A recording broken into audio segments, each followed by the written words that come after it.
victims. They are daughters, they are sons, they are sisters. When you're working with victims, the goal is to empower them, which means recognizing that you've got a lot of choices and you get to make them. We can be a part of getting them into a safe place.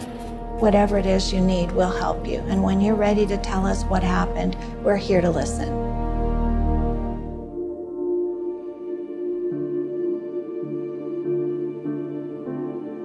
The Shade Tree serves people from all different sorts of circumstances. We help victims that decided today is the day to break free.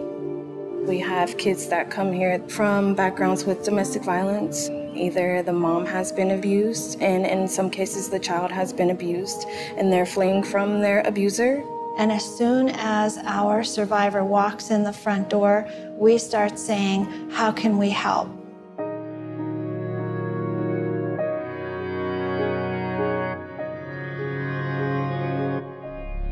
Truckers Against Trafficking are the eyes and ears of the nation's highways, and we work in and through the trucking industry to combat the sex trafficking that's taking place along our nation's roadways. Seeing these young girls working the lots over the years that I've been driving, I've always wondered how to help them, and now we could do something about it.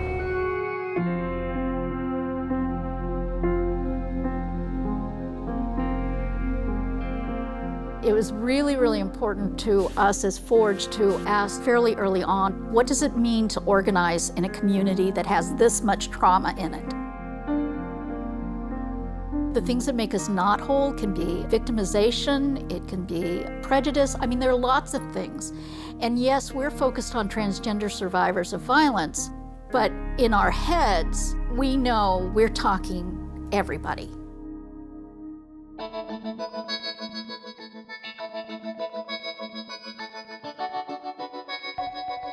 Our primary goal was to remove any barriers that would keep a woman and her children from coming in. But when they came in and they left a pet behind, they wouldn't stay. They would go back because they knew that their animal was going to be abused or was starved, and that's their best friend. It's just amazing for the families to be able to come and bring their dogs with them, or their cats, or whatever animal they might have, because their animals are a part of their family.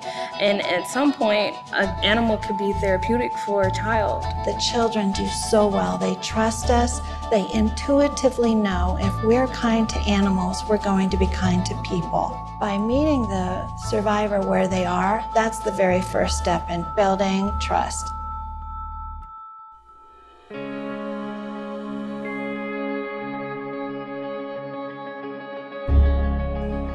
In my lifetime, I never thought I'd have an opportunity to help somebody, and I actually have that opportunity now to be able to do that. When you do what you do in order to get things... We decided we have a moral imperative because this kind of activity, illegal activity, is happening at truck stops, at places that trucks frequent. So we want to make sure that we are part of the solution. We would like to see the guy who used to think they just wanted to be out here. Now he is actively looking. When he sees something, he's making a call. When law enforcement arrives on the scene, he is the one assisting, giving any more evidence. He's the one who's testifying in the court against that trafficker. We're creating a pathway where none existed, really.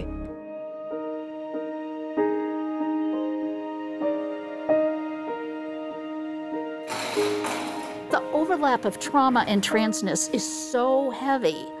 We are examples of survivors that went on to do advocacy work. So we've moved out into the polyvictimization area.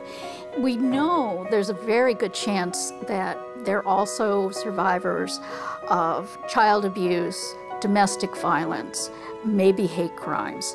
So a big part of our job when we train service providers is to explain how transgender people are different and how some of our needs are different. But we work really hard to put it in a context of humanity. The end goal is to empower everyone to be who they are and to know there's hope for healing.